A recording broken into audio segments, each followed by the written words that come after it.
Hello, everyone. Thanks so much for coming in. And today we have a session by Ling. Just some backstory. I know that some of you know that I do coach educators in my tribe.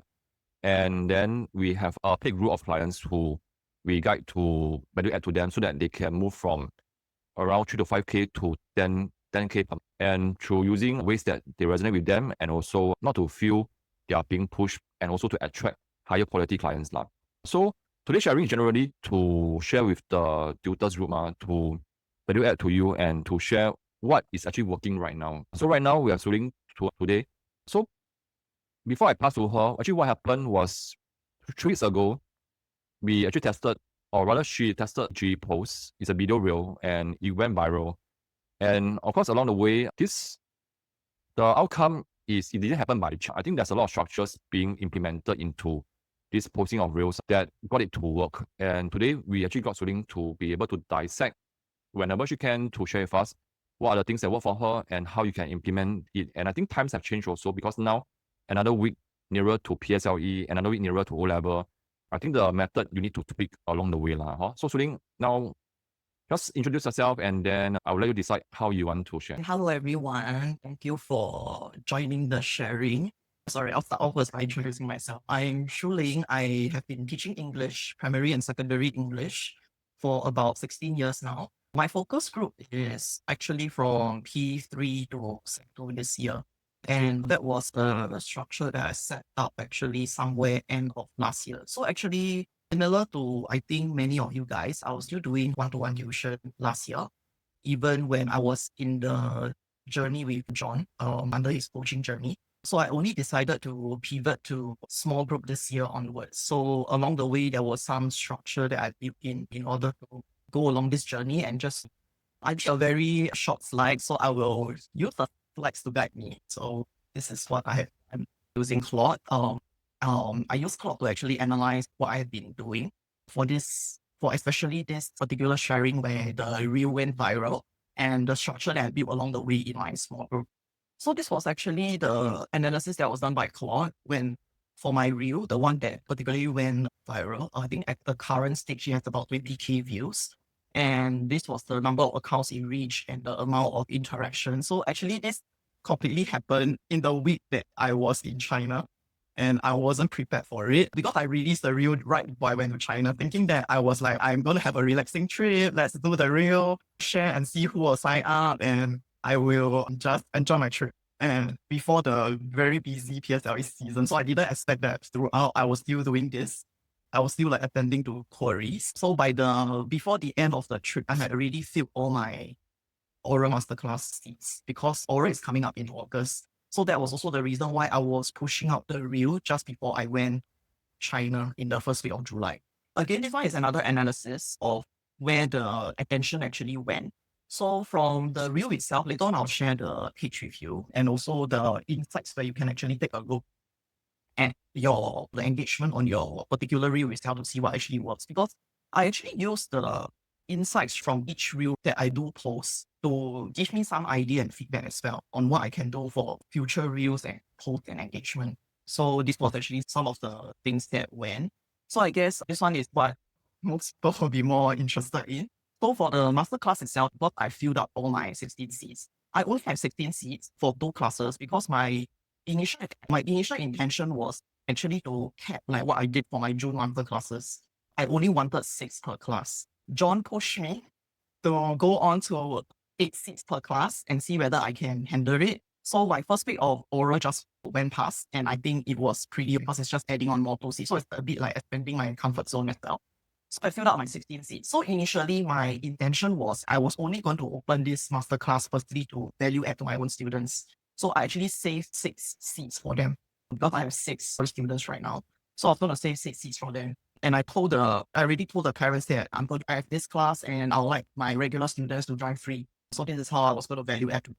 Then I didn't expect that this was going to go viral. Then I ended up having quite a number of people. I think there are still a couple of inquiries still asking about it.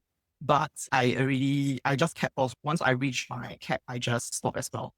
And this was the core of this, right? Why were there 14 new sign-ups? Is because later on I'll share why how I actually pivoted, how I actually value added to my physical class students in other way. Because my P6 students were a group of online and physical students. So for the physical students wise, what I actually shared with the parents was, how about this? I do something else for you instead. I will value add to you by having an extra hour after our regular class for the students. And we will do it physical face-to-face. The parents were even happier because they don't have to join the online setting, which they are not very comfortable with in the first place. That's why they are in a physical class. And they felt that it was even better value add for them. Then in that sense, I could release this 4C through my waiting list parents. So that was how I managed to fill 14 seats. I still my promise to reserve the seat for my own regular students. So for my 2 online regular students, they are still in my oral masterclass. Because that's the promise I wanted to keep as well. So this was what I earned basically from the masterclass. Because I also offer early bird sign up. If they sign up before 5th of July, at that point in time, I'll offer 10% off. So basically from that, this was my earnings for the oral masterclasses alone. Can I just add in some summary for them? Sorry. Also, you can take a breather. For me, I like to summarize because getting old already, a lot of things must summarize before I. Some of the things that I heard from Suling is always value add to your. Well, maybe I'll just say what are the things that we discuss in the back scene, just for your. When we conduct a workshop, we always take care of our clients. The reason is because many educators I talk to, they are worried that, then they always ask, if we conduct a workshop, then what if no one turn up? But if you conduct a workshop for your own students, you will not have the worry at all, because there will sure be people turning up. And if let's say no one turn up, that means it's a feedback for you on the quality of your teaching and the quality of your relationship with your students. That one it's not part of the sharing today. If you always value add to your students, your workshop will always start off from non-zero. Then the other thing that is actually the same of when you conduct a workshop for 6 or for 5 for easy math, it's the same as conducting a workshop for 10. And once you can conduct 10, it's the same as conducting 20 to 30. And why I say that is because a lot of times when we are overwhelmed by the numbers, it's because we don't set the structures to the workshop. Our teacher in class, right? And some of you do teach in school before. When the class get out of control, sometimes it's beyond our control, but a lot of times is the adult have not set the right kind of rules. So back to workshop, right? A lot of times you got to set some rules. For example, what if you have questions? Please ask in the chat box. If you have questions, please raise your hands up. Then also tell the students what is the timeline of your workshop. So first 10 minutes is introduction for them to unmute and say hi. Then the next part will be what program you're going to do, and then followed by always throwing break. I don't believe in having no breaks, because I know that some parents, they say, hey, can we don't have breaks, because I want my child to learn as much as they can. But for us with the experts here, it's only right for us to advise our parents that there should be some form of break. Otherwise, you'll be restless and you'll switch off. Then after that, it will be another section, and then followed by last 10 minutes for you to breathe, for you to rest, also for Q&A, and maybe do Kahoot, or I don't know what platform is there out there for you all to try. So have different programs for them to try, so that it also gives you space to breathe as well. Otherwise, you'll be like doing non-stop from start to end. And then, in my opinion, very tiring. So Ling, back to you. I actually wanted to continue by mentioning that I structured this one to be a little bit like a story also, because I also can understand, I think, most educators feeling a bit frustrated. I did have some of you guys who texted me telling me like, oh, you don't really see the numbers, and I totally can relate to it. And I'll share later some of the doubts that I also been sharing with the other educators as well, that I actually faced along the way, because this is not an easy journey. The whole decision to pivot to small group and build a structure is completely not easy. There's a lot of doubt and insecurities around, and I can totally relate to that. All right. What I actually did was, so I'm looking back a little bit on last year, October. This was my message because I also analyzed my entire chat with John to get all this up. So it's a bit of looking back for me as well, to see what I have done along the way, how far I've come in a way. All right. So this was what I was actually telling John. I want to start small. I just want very small numbers. I started off with doing workshops, but I were not doing workshops last year as well. Because I was experimenting, I didn't have a proper structure. So just now what John mentioned about the structure is actually pretty important.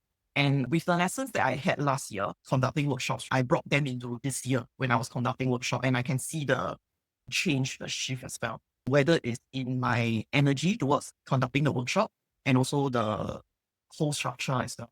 But in any case, starting is always the hardest. In any case, I was very happy that I did start, and I had also, because of the workshops of last year, returning workshop participants this year. So I think what basically is forming my current group now is I have my regular classes, my small regular classes. I also have the workshop. So there are parents who are in my regular classes and there are parents who only sign up for workshops. So this is like my model right now. This was the shift to summarize for you guys how I moved from solo one-to-one towards a small boutique group. So this was another branding that I had as well for my English Cozy Corner, because I knew that I cannot handle very large groups. I have taught freelance in tuition centers before. A group of 8 to 12 to me is also large. Okay, I was not an ex-MOE teacher, so I cannot. So I sat down with myself, what is the branding I want? What is the structure I want? How many can I accept in the group first? So I started with 4. Then I slowly moved on to 6 for my workshop. And then the more recent one is 8. So it's a bit of like a gradual shift. And also because my group is so small, I'm able to, John also advised me that I can go for a more premium pricing. The wording that I have on my website, which I'll also share later, is that your child is not a seat of 20 in one class. She's just is in a class of 60 only. And therefore, that is the reason why the pricing is as such. And so far, I had no parents questioning me on the pricing. The only question actually I received the most is how many people are there in your class? I think one of the concerns they have is sometimes my child doesn't get the individualized attention that they have. And from what I've conducted from my June workshop, the feedback I also been getting is I was able to give individualized attention, personalized attention to everyone in my class.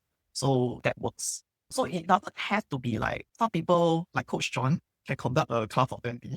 Some people like me can only do a class of 6 to 8. And I think we have our own strengths in both now. So just that is your strength. Let me add on something to that, Ken. I thought that one is a key aspect. Actually, what Suling has shared and continue to share until 12 o'clock is that it's a model that works for her. And definitely, we are not saying that this model will work for you as well. Part of it can work, yes. You need to first understand what is your strength and your weakness. For myself, I'm not so eloquent like her. That's why I teach math. If I teach English, everyone will fail. So my strength is as some parents and some people ask me why I can hold a group of 100. Because my superpower, being a father of 3 girls, is what? Telling lame jokes. Let me repeat, it's not teaching math. People go for a workshop to be entertained. I know that parents paying you to be educated, to learn.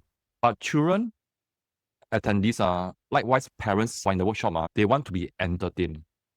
So my superpower of telling lame jokes to my 3 girls since young actually became my greatest strength. It's not about math at all. Of course, you must still be able to deliver math education. Then one thing that I want to point out is you can see that there's this premium word.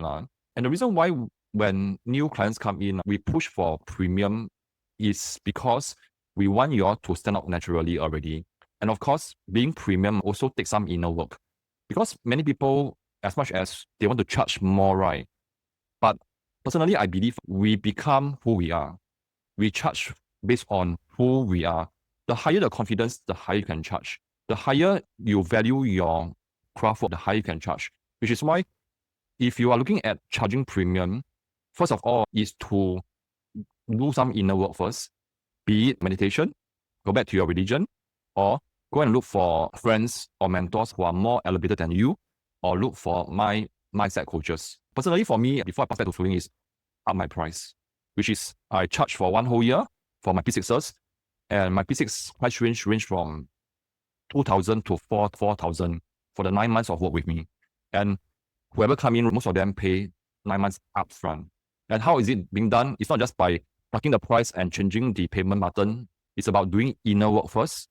Spend as long as you need and give yourself the space and be kind to yourself. Then after that, you come out, you ask yourself, what is your standard that you hold yourself up to? Back to Suling.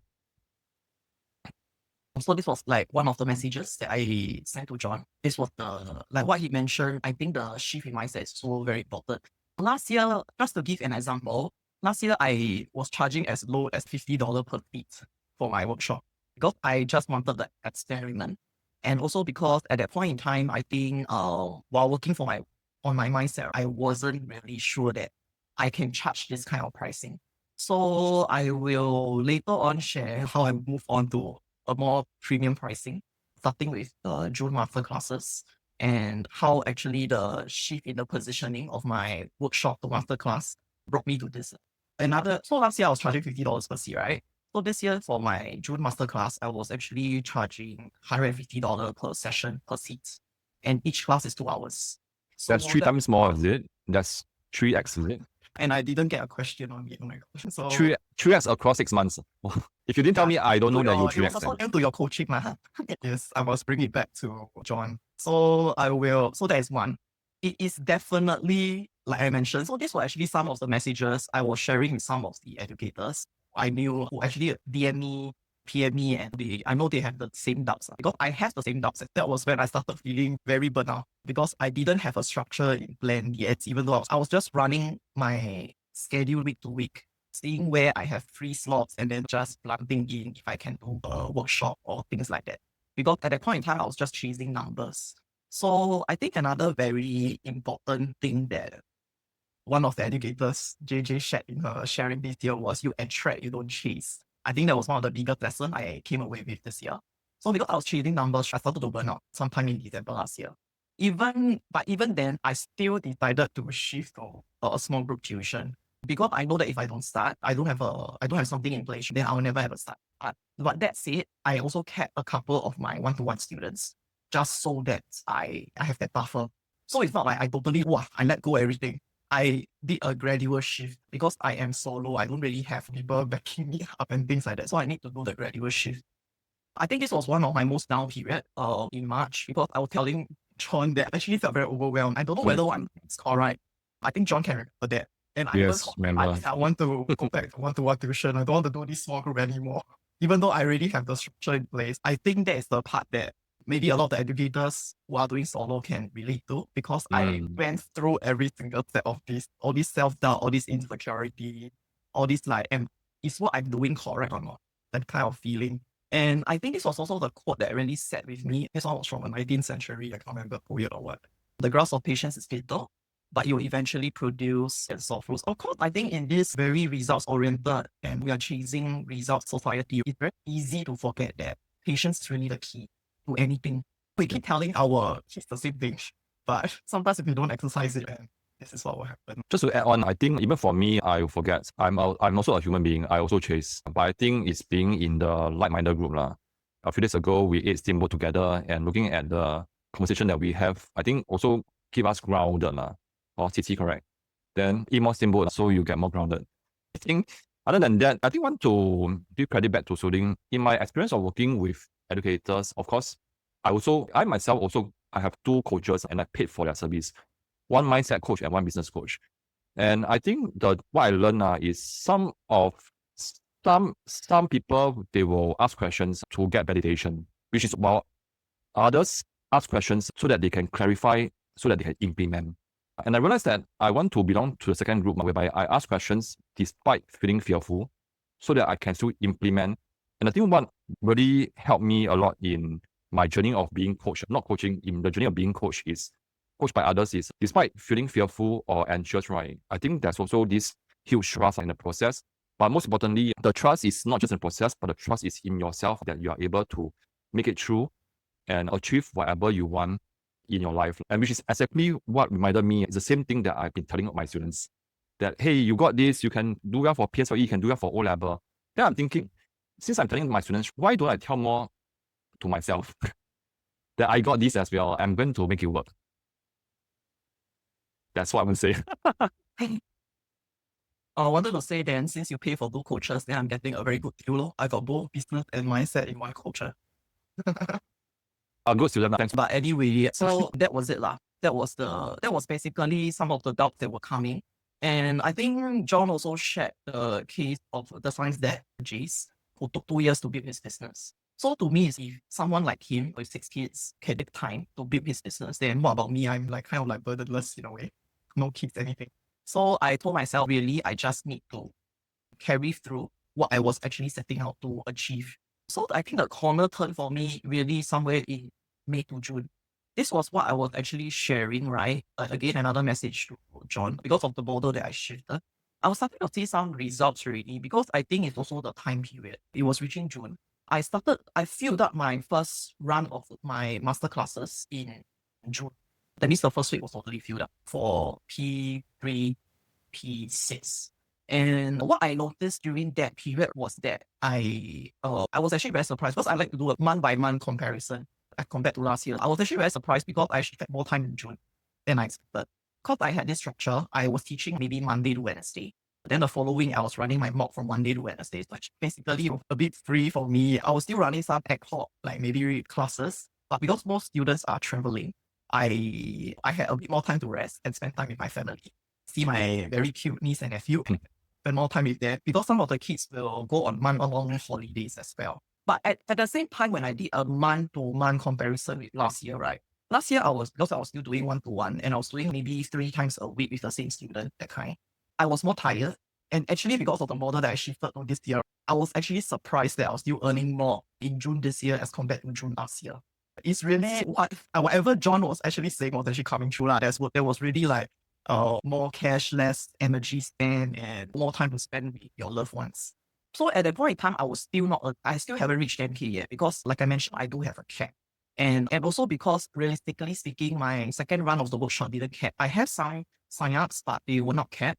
I still continue running them. The only one that were capped were my round 1 and mocks. And I did a bundle pricing for them as well. I vibe coded my website for the revision. So I have a separate website for each of my revision. So I use Lovable to code out my website for each revision so that parents have a very clear idea of the schedule that I was running as well. And also because I didn't have time, because I didn't have my round 2 of workshops of masterclasses, I could use the time to think ahead for term 3. Because I know term 3 from past experiences, it's going to be the critical term. It's the term where PSLE is coming up and all the exams, and it's also the time where parents are starting to get a bit anxious because I also see a bit more inquiries as well for my regular classes. So before term 3 started, I actually already filled up my P3 class because of that. They were also from my workshop sign-ups for June. So I could use the extra room to think what I want to do for term 3. So I realized that term 1, I had these few loose classes that I told my regular students, I'm going to bundle you guys up to one class. Then in that sense, I could use the extra slots to plan for the master classes. And I felt that because the master class strategy worked quite well for June, I felt that maybe I can try out the master classes strategy again in term 3 because then parents can maybe join the workshop. Because some of the feedback I was getting, so it doesn't fit my schedule, etc., etc. So they can join the workshops ad hoc style and see whether they want to continue or they can sign up for the whole program, which some of the parents did. I had a couple of sign-ups for the full program that I planned out for PSLE until the eve of PSLE exam. So I use this time to think about what I'm going to do and open up my available slots for this revision masterclasses. And I built my website first before I did my oral review. So I built all this first. My intention was, see, got sign out or not, don't sign out, never mind lah. I will just benefit my students. Because I only had one masterclass for oral for Wednesday evening. I had to look into my schedule again and open up a second round because there were more parents asking, but that was my cap already. I was like 2 runs and no more for oral masterclass. So I built a website first, then I did my reel. The reel, I really have to thank Fion and JJ for it because Fion actually did oral reel. She's like my 师傅 when I want to look at reels because the reels are always very interesting if you are following her. Then she was telling me, hey, surely my oral reel is actually attracting traction. I think parents are very anxious about oral right now. So I was like, oh yeah, okay. So I did my reel. Then before I even got my ManyChat automation set up, my parents were asking for the guide that I created. So that was it. So that was. Sorry, can I just add one more thing for Fion? Fion is not here, but I think I want to give her the credit. Yes. So that she'll buy me more stuff. Actually, Fiona, interestingly, she joined the coaching tribe last year. And many of you know that at the end of the day, we as educators, we want people to come in to be high quality and to be like-minded. And in fact, the people who are inside the group is so high that Fiona is one of our IG expert, or rather she's the only IG expert who I also ask questions because I learned a lot from her. So in fact, I learned ManyChat from her. I learned how to do proper reels from her. I think I learned to try to yap to the best I can. Can I say like her? She's very eloquent in the Chinese, that's for sure. So actually, I look up to her, even though she's my client. So one of the things that I advocate here is, as educators, I think before I form my own group, it's a very solo journey, very sian. Also, burnout, I also don't know who to talk to. For every one of us right here, the reason why we want to connect you all with individually is because so that at the end of the day, you have someone who you can turn to, who someone you can look up to, and someone who is possibly, if you're lucky, more elevated than us, so we can get advice from. Because sometimes I'm in some WhatsApp group, a lot of spamming, a lot of criticizing, a lot of things, which I think, how come, even though we are in the same niche, but how come it's like we feel like we are competitors? Which is also not right, it doesn't feel right as well. Before I pass back to Su Ling, one of the things that I want to really set the right context about, Su Ling, I think you mentioned about not being worried about whether it will go viral or not. I think or how it will turn out, right? Am I right? Just now you said something about that? I was only going to benefit my own students first. Precisely. Just to set the right context, one of the things is whenever we do something for our clients, the anxiety gets less because we actually are value adding to our clients. The other thing about not caring, right, is I think I try my best to paraphrase. It's about being calm and poised and to be and accept whatever outcome that you have as long as you put in all the effort and the structures and the design and all the work to make this campaign as successful as you can. I think that don't think I phrase it very well, but what I'm trying to say here is we want to free ourselves out on the expectation that it's going to be like this, it's going to be like that, as long as we do our best. Because I think being born in Singapore, having received schooling in Singapore, there's a lot of expectation in us that we must succeed. Nothing less than the best grade. Nothing less than AR1 for primary school, nothing less than A1 or nothing less than full seat. If not, it's a fail. So I think we need to really tell ourselves to free out ourselves out of that. As long as we'll attract who will come, those who will come are willing to pay without asking much, maybe ask some logistic questions, and then they are here and they are your best possible clients. And they are here because they trust you. Get back to you. The rest is more, I'm just sharing what is. Please continue. Please continue what you have planned. Of the structure behind how I actually structured the reel. So this one I already mentioned. I decided to extend my cap by 2 more.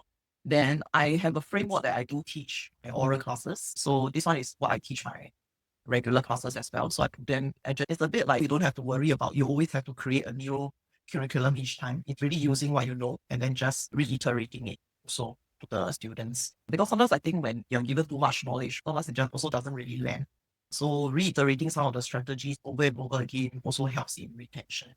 So this was what the strategy I had. And I also had a bonus session, a bonus one-to-one testing session. I think this one is also what the parents are looking for as well, because it's like a mini mock. So I put aside 10 August because it's a school holiday. Again, I look ahead at my calendar. I know that 10 August is going to be a school holiday. So I set that aside for the one-to-one testing. I also have seen some educators who plan ahead and are doing some crash courses on those dates. So great job. So this one was more of, it means that, for example, so this one was I think what I shared previously already, that because I had a waiting list for my oral class, so for my physical students, I offered a value add instead.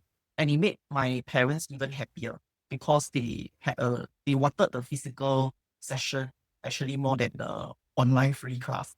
So then that was how I was able to release 4 seats to the waiting list for my students, except for the 2 seats that I still reserve for my regular students. Because ultimately, end of the day, my regular students are the ones that they are my priority. So I think throughout the presentation, you can already see like how I actually build up. So I also wanted to say that it's really maybe by luck that the oral reel landed became viral because it's a time sensitive thing as well. Oral is coming up.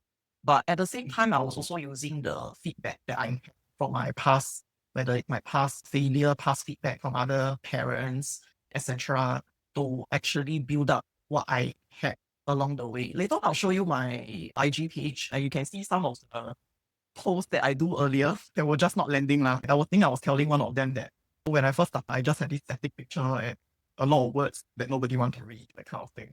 So I really just try to change my structure along the way in that sense. So I had a structure first. Every time I do a reel, especially during this period, I think parents appreciate maybe something that you can gently nudge them towards. Or in this case, it's like the one piece of advice that John always said, you give free information, but you you charge for your implementation.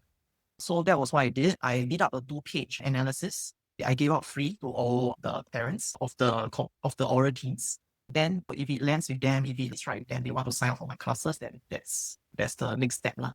So to be really honest, because I've been feeding my clock so much, it's giving me even better outputs now.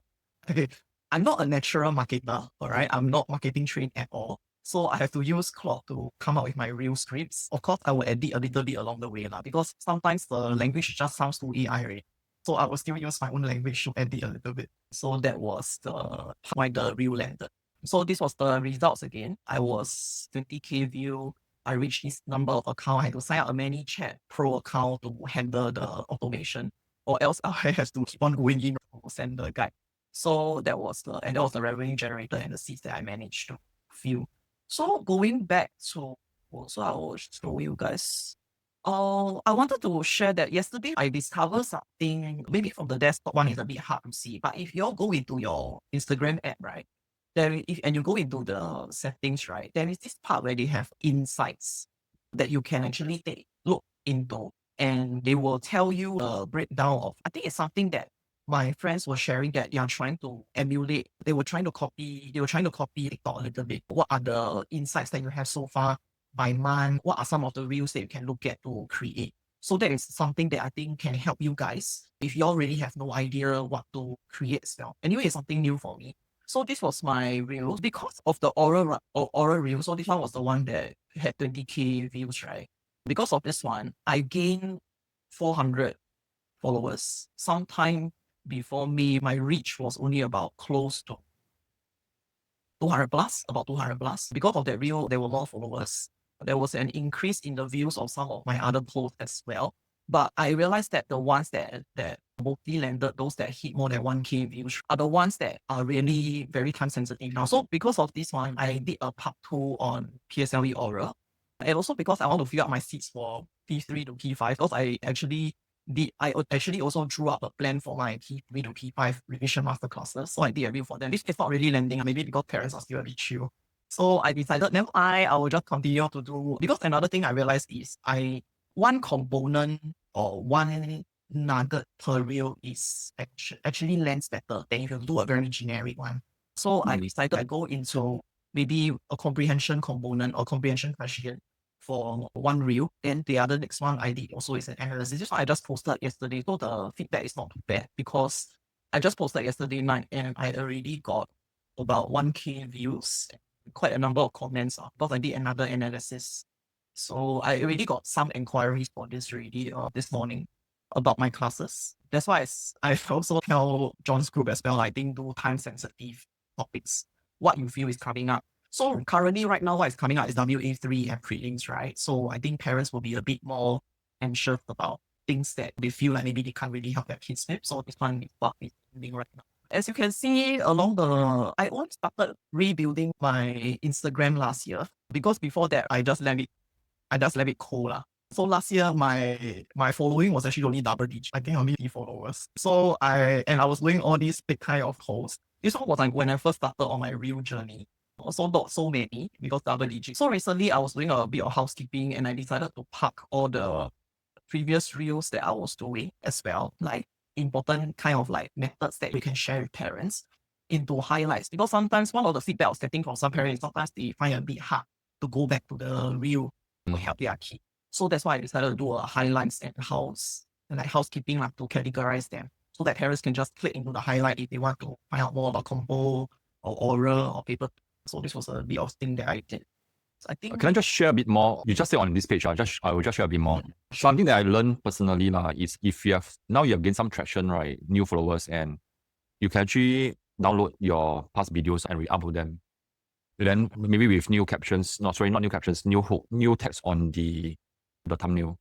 Then just to add more content, maybe like for example on Monday, Wednesday, and Friday, you don't plan to do the content, right? You can actually re-upload all videos. And if you guys think that I'm doing every day, right? No, the answer is no. Sometimes I only do one a week. But I try to be consistent a little bit and also a bit more consistent this period because this is really the critical period. It's the period that we all want to hit on as well. I think other than that, nothing much. Like I mentioned, last year I created my own website on Lovable. So this is the Lovable project where you can talk to it like ChatGPT and it will create everything for you. And I used it similarly to create this one was my June Masterclass website. So basically, I think really like now AI can create a lot of these kind of things for you. You can see all the pricing here. The reasoning why I make this more premium pricing, that's why I don't think I have any questions about from parents because basically this is a bit like an FAQ already. Your child is just a class of 6, so that's why it's pricing. Then this one was my term 3 one. So this one again, I also created it based on my feedback for the June masterclass. Some of the questions I always get and a structure, a session by session structure on what I want to teach in each class because I told parents, especially for parents who feel a bit hesitant to pay upfront one full program, they can join at as well. I'm fine with that, just to fill up the seats. But there were some of my returning master class students who already signed up for the full 10 session because they already have experienced the June masterclass. So they know what they're getting. So I guess this is what some summary plans or some summary points that I will tell another tutor.